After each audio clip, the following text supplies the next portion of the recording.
Hello and welcome to Think About It, where we have two primary goals. One, to get you to think about it, and two, to just make more sense than Chris Matthews. By the way, we've begun a fan page on Facebook for Think About It, so we hope you'll join us there and share your comments. I've been asked a lot in the last few days to react and comment on what's going on in the world of Tiger Woods. Aside from doing these videos, I actually have a job, which is to host a radio and television program about golf. I've come in contact with Tiger a few times. Don't pretend to consider him a close friend or acquaintance. I'm not a name-dropping kind of guy. He wouldn't know me if I slept on his lawn for a couple of weeks. I've just observed and kind of taken mental notes of how he comports himself when he's in the public limelight, which is 100% of the time.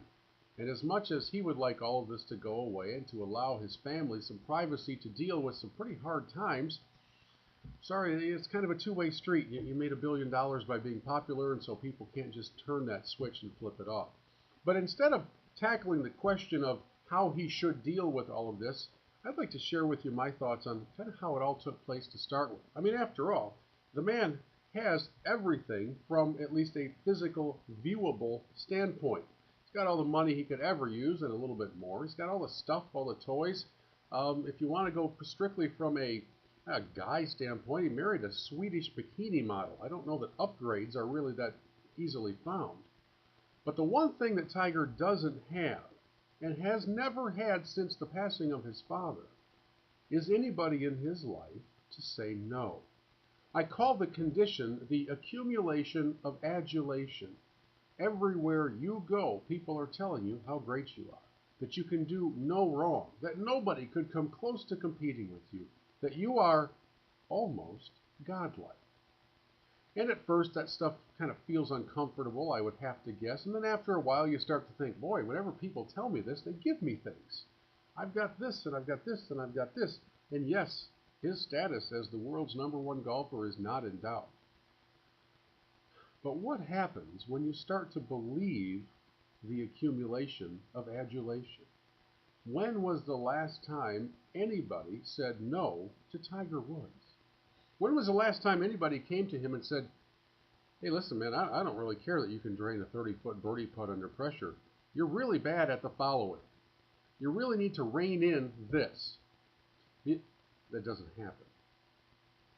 Adulation, the constant pats on the back, the constant telling of greatness is not really intended for any mortal to be able to handle, because eventually it goes to your head, and it makes you feel as if you are impervious to downfall. You're impenetrable, or in the words of Montgomery Burns, invincible. Well, guess what? Tiger proves to be vincible after all.